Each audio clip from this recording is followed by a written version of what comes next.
if he wins. This is going to be, that will be the third time you've worked with PBC.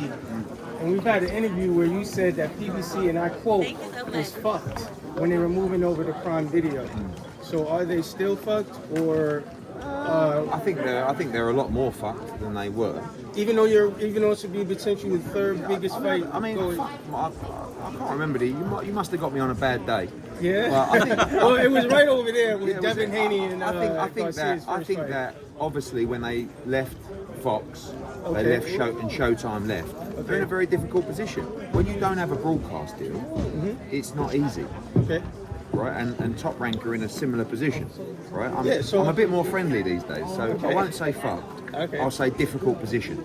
All right. Right, So are they still in fucked. that position, even though it's going to be the third fight that you potentially work with them, even with which they I think that in boxing, I think there's a lot of bridges that are being mended. Okay. And I feel like for a long time, myself and PBC and myself and Golden Boy and Oscar were like this. And listen, it's an emotional game, you know. I mean, Edgar Belanga's down there, you know. I feel like I've done a great job for him. Okay. Right? But also, when you look at it, I think that I'm doing more and more business with PBC. And my relationship with Louis de Cubas is really helping that. So much so that Callum Smith against Benavidez is a fight that we're openly negotiating now. Coelho, if he wins on this card, fight Dalton Smith.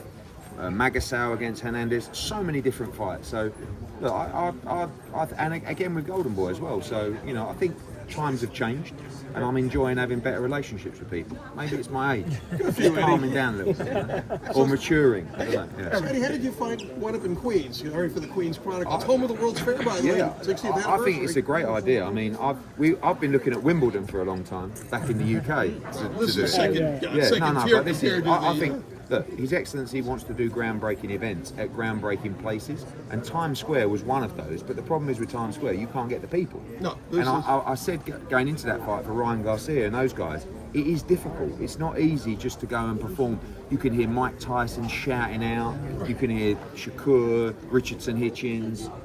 And I feel like a lot of those performances that weren't very good, you still got, you know what to expect. But it definitely has an effect. You know, a smaller stadium. You could have gone to Arthur Ashe. That's all right. You know, step by step. You know, Ryan talked about that. He talked about how the atmosphere kind of made him feel like it wasn't a normal fight. Do you agree with that, or you see that as kind of an excuse? Like, you know, we saw behind closed doors that kind of atmosphere definitely has an effect on performance. Right. But you know it's good. You know what to expect. And I just feel like, you know, I was actually quite not disappointed. I was quite upset that Ryan didn't perform, because I was really pleased for him that he turned his life around.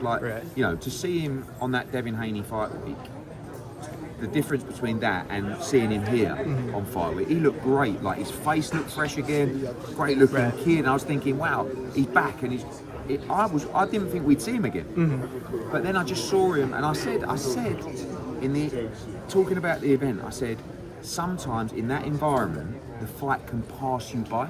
Right. So what happens is you get 6 rounds in, you're behind.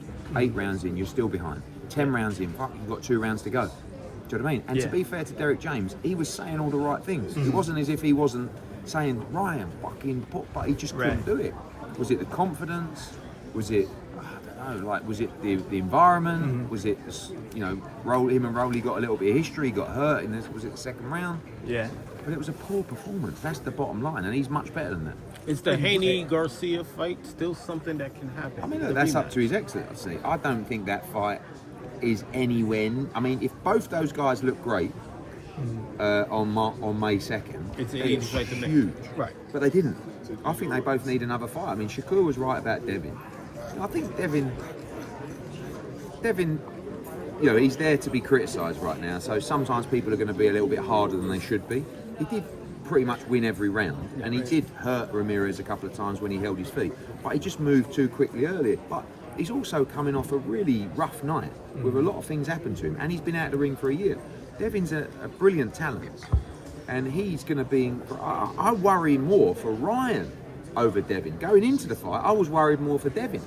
But even though Devin didn't look sensational, he'll get momentum now after the win, and I think he'll be better next time. Ryan's in a bit of a mess, really. He's got to come back, get a win, maybe. I mean, he should be beat. I think he should be beating Rolly, in my opinion. And I expected him to do so. You know? What's the logical next step for Hearn? So we are talking. We're in negotiations for Hearn to fight Teofimo, and it's a hell of a fight. And Hearn, you know, you heard His Excellency. He said it there. You know, and this is just the last 48 hours. So Hearn's been chilling out. You know, there is a date in August that we could be looking at in Saudi Arabia, but we weren't really expecting to fight in August, if I'm honest.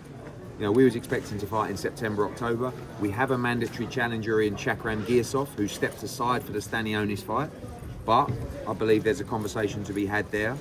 And I've got a call with Hearn and Everett and the team and Bozy in about an hour to see if that's something we want to do. I will say there is still the conversation about 47-54. You know, it is inevitable, the move. But I feel like the Teofimo fight is a great fight, and I think that's a great option for him. So, How do you see that fight? listen, I honestly think that he's just too big and too good. Like I rate Teofimo, but you know, when we did the weigh-in here, Teofimo stood on the scales about 6 hours, 8 hours into hydrating. He was about 146 pounds. Barboza was about 157. Jeez. Right? I don't think he's a big 140 tier. Wait till you see Bouts on the night in there, hydrated, fit, healthy, and he's a hell of a fighter. Listen, it's a great fight for boxing, but I don't see anybody beating Bouts Ennis 147, 154, 160 right now.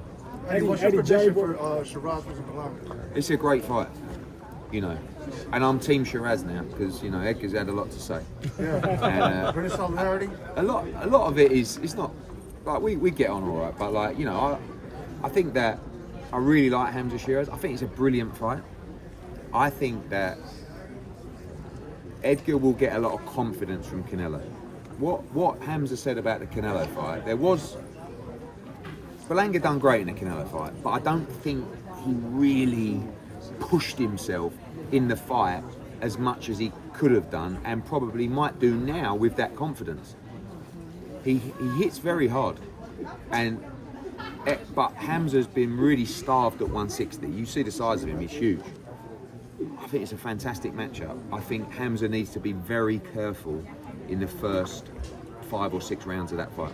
You compared Shakur to fight before Berlanga? Maybe, but you know, but you know, also, isn't it great? Like we're like boxing fans, and I'm one of them, by the way, and so